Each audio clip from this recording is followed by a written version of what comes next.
as messianic. He was just not a rational being, Dillon said. The United States government was no longer willing to work with Lumumba. The impression that was left was very bad. That this was an individual whom it was impossible to deal with. And the feelings of the government as a result of this sharpened very considerably at that time. Dillon added, we had hoped to see him and see what we could do to become, we could do to come to a better conclusion or a better understanding with him. But Dillon was in full agreement with Deuce, who just a week earlier had compared Lumumba unfavorably to Castro. Lumumba's own priority at the meeting with Atta and Dillon was altogether different from theirs. Lumumba wanted the US to help remove Belgian forces out of the Congo. The Congo, he insisted, does not wish to be exploited, and that if any conditions are attached to assistance, it will not be accepted. He said that the United States needs Congolese resources, such as uranium, and the Congo needs American products. He said he hoped the United States would use its influence with the Belgian government so that the latter might understand that his actions are contrary to his own best interests and contrary to the interest of the West in general. Prime Minister Lumumba did not meet with President Ezinoa. Kanza was informed that Ezinoa would be out of town at the time of Lumumba's visit to Washington, D.C. Kanza believed there were two reasons for this diplomatic refusal. The first was that while in New York, Lumumba had two unofficial meetings with the Soviet Deputy Foreign Minister, Vasily Kuznetsov. The meeting was not in the least sensational, but Radio Moscow made a point of claiming that Lumumba had agreed during the meeting to visit Moscow. At the 2004 Wilson Center Conference on History of the Congo in 1960 to 1961, Kanza put forward another reasons for Ezinoa's refusal to meet Lumumba. This reason, he said, emerged out of a meeting in July 1960 between Lumumba and a group of American businessmen in New York, which Kanza was there described in some detail in his 1972 book, Conflict in the Congo, The Rise and Fall of Lumumba. Lumumba was asked, what will you do after independence with old agreements signed by the Belgians? The exploitation of the mineral riches of the Congo, answered Lumumba, should be primarily for the profit of our own people and other Africans. Then one of those present, who was the head of a New York bank, asked him, do you know, for instance, that the Congolese uranium is sold in the United States as Belgian uranium, according to a legal and formal agreement between ourselves and Belgians? Kanza guessed what Lumumba would say and swiftly intervened in Lingala, warning him not to reply. But Lumumba's reaction to Kanza's advice was, why ever not? He replied to the American banker. He said, as I have said, Belgium won't have a monopoly in the Congo now. From now on, we are an independent and sovereign state. Belgium does not produce any uranium. It will be to the advantage of both our countries if the Congo and the US worked out their own agreements in the future. The Americans present noted Kansa, all of whom represented powerful financial interests, looked at one another and exchanged meaningful smiles. Later that evening, Kansa received a phone call from an advisor to Esinoa. "Look, Mr. Kansa," he said, I'm sorry, tell your prime minister that the president prefers to go and play golf than to meet Lumumba." On the 2nd of August 1960, Lumumba left the US to return home. It had been his first visit to the US, a nation he had admired and spoken about with such great enthusiasm because of his triumph over colonization and his achievement of self-determination. He had hoped that Americans would be neutral allies with the Congolese in their own struggle for freedom, but he came away deeply disillusioned. The visit had confirmed the US government's refusal to help end the Belgian military presence in the Congo.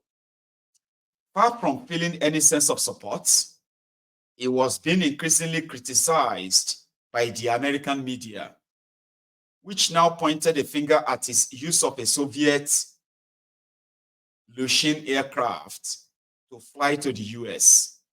This meant, they said, that he was a communist. In fact, the Congolese prime minister had made a request to the US State Department for the loan of an official airplane. The request had been approved by Ambassador Timberlake and also Ralph Bunche on behalf of the United Nations. But in the end, it was refused. The Undersecretary of State for Political Affairs, Livingston T. Marchant, reported to Secretary of State Atta in a telephone conversation on the 21st of July that as far as he was concerned, there was nothing in it for us, and it would be more to our advantage if it came by Soviet plane. The memorandum of the conversation does not explain the nature of this advantage, but it was presumably the impression it would generate that Lumumba was pro-Soviet. With no other choice available, Lumumba had accepted the gifts of a plane from the Soviet Union. For this, Tom Brady of the New York Times took him to task. What was I to do? Lumumba responded indignantly. So now it is said that I am a communist, but judge for yourself what was more important, to be regarded a communist or to turn down an opportunity to go to the United Nations to defend our interests there. Judge for yourself, Lumumba said. For many people, in fact, air travel in the Congo at this time was not a straightforward choice of Soviet versus American. General Alexander himself had flown in a Soviet IL-18 from Ghana to the Congo and greatly enjoyed the experience. The Russian crew, he wrote warmly in his memoir, were the height of affability. When they crossed the equator, the pilot put on a beard, and I was regaled with Russian champagne and caviar. When he landed at Leopoldville, Alexander recalled with jovial pleasure, I was in frame of mind to undo any awkward situation. On his way back to the Congo from America, Lumumba paid a short visit to several African leaders. President Habib Bourguiba of Tunisia, King Mohammed V of Morocco, President William Tubman of Liberia, President Sékou Touré of Guinea, President Sylvanus Olympio of the tiny Republic of Togo, and Nkrumah for the second time within a fortnight. At every stop, it was shared by huge, enthusiastic crowds. All the leaders he met expressed their sympathy towards the Congo's difficulties, which were increasing rapidly. On the 8th of August, Albert Kalonji, following the path of Moise Tshombe in Katanga, announced the autonomy of South Kasai, Lumumba's home province.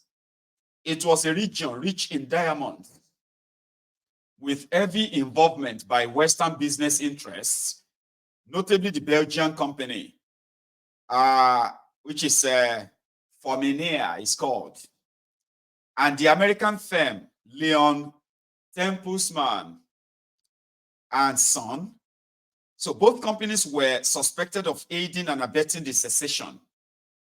Almost immediately, Kasai's diamonds were sent across the Congo River to Congo-Brazzaville, which promptly became the world's largest exporter of diamonds, even though it had no diamond mine of its own. At the time, Congo-Brazzaville was preparing for its own independence. The first president was Abe Forbart Yulo, who was described dismissively by the US Consul, Alan W. Lawkins, as a 5-foot excommunicated priest who walked around in Dior kaftans and was sort of ridiculed as a French puppet. Some of the African leaders visited by Lumumba pledged military support, should it become necessary, in order to remove Belgian troops and to end the secession of Katanga and Kasai. Hundreds, thousands of Guineans reported Lumumba in a speech on his return to Leopoldville have volunteered to come serve in the Congo. The most important stop on Lumumba's tour was Ghana.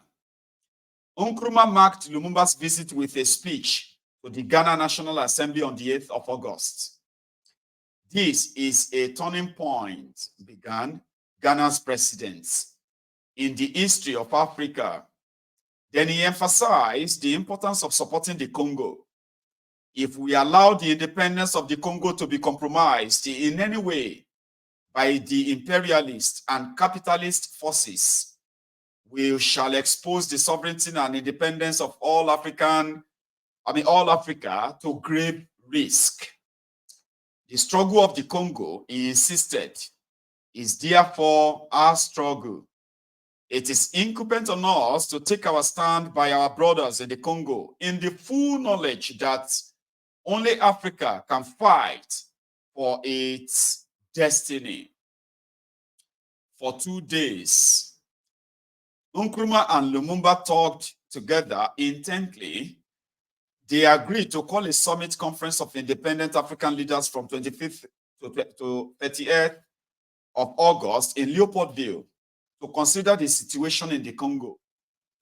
But the most important result of their discussion was a secret one: the signing of an accord for the union of Ghana and the Congo. It was a short document, but it presented a powerful vision of a possible future union of African states, which any state or territory in Africa could join. The union would have a republican constitution with a federal framework, a federal parliament, and a federal head of states. This government would be responsible for foreign affairs, defense, a common currency, and economic planning and development. There would be no customs barriers between any part of the federation. The capital of the union would be Leopoldville, which, argues one of Nkrumah's biographers, is a striking indication of Nkrumah's lack of personal ambition. Above all, it was an acknowledgement of the central importance of the Congo in Africa. The end. Thank you so much for listening. We will be going, that is all, you see, that is the end of part 4, chapter 17, page, let's see, page 213 of the White Malice, the rise and the fall of Lumumba. That's where we're stopping, okay? So the next is going to be part 5. Hang on. No, part 6, rather. Part 6, which is going to start from chapter 18. So thank you so much for listening. And I do have a few clips, okay, that I kind of discovered could be useful to this chat. I'm going to put them on in another 1 or 2 minutes, okay? But until then, let me take a break. I'm coming back.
Anyway, like I said, that's where we will draw the curtains on the reading, the first part, the second part. Now, the third part of this chart is the phone calls. Do you think you are up for that? Let's see. 1 second. Let me check the line. I saw a few people who were trying to kind of call in and get through earlier while I was reading, okay? Now, I'll leave, let me go check if the line is going to be connected enough that we can take calls, okay? So, give it a sec. Oh.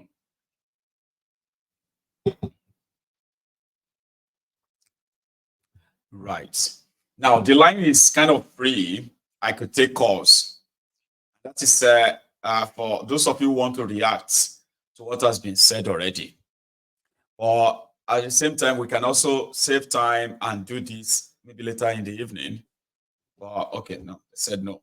Now we need to take calls now. So react to this now for the next hour before we call it a day. Hello, Baba. First caller on the line. Hello. Hello, Baba. Good afternoon. Good afternoon, sir. How are you, Baba? I'm fine, thank you. Baba, first of all, let me just thank you for a great work. It's not been easy. Thank you. It's not an easy job. But I'm beginning to conclude that the most difficult task in this world is just to educate we Nigerians, we that call ourselves Nigerians.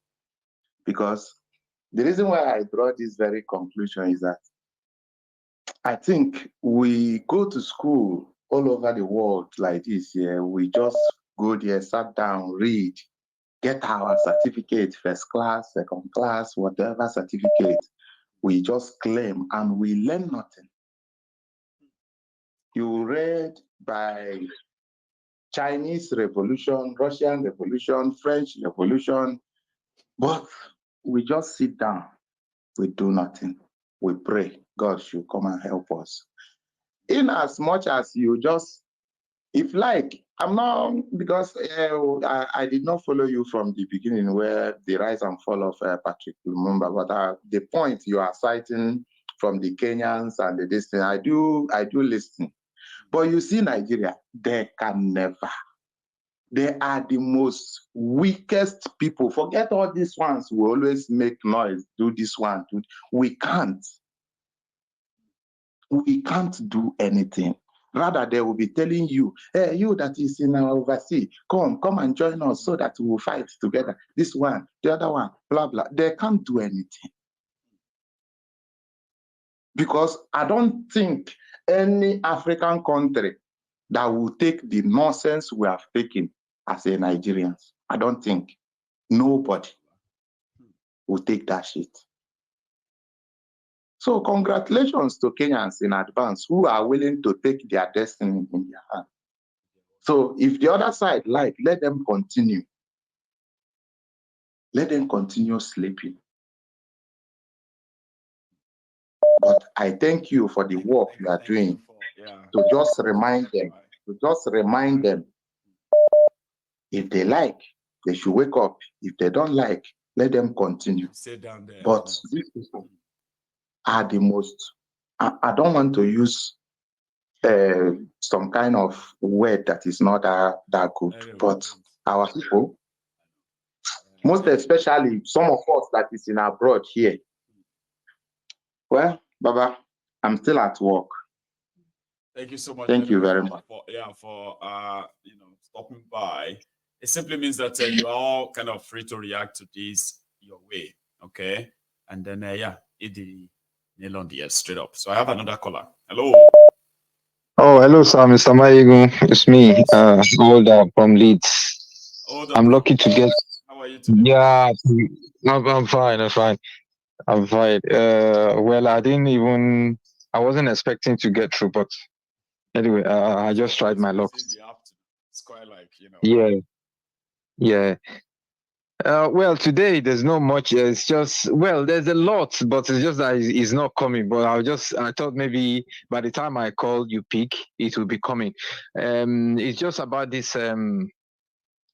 The plan, with this, the other time you talk about the refinery that when exploded, and then this about this, their ways. You're talking about the refinery. Yeah, but I know I don't really, to be honest, I'll prefer people not to talk much about it, or not to make noise about it too much, because it's a way of distracting people. Whatever it is that the government are doing in Nigeria, they are kind of buying time. They are buying themselves time, distracting people, talk about something that is not really relevant. And by the time we know it, the time has already gone. Maybe 1 year or 18 months has passed. And then before you know, the electioneering period will come in. So, but instead of us to face the issue, Nigeria is lacking primary health care. Yeah. Nigeria is lacking basic things, water, good road.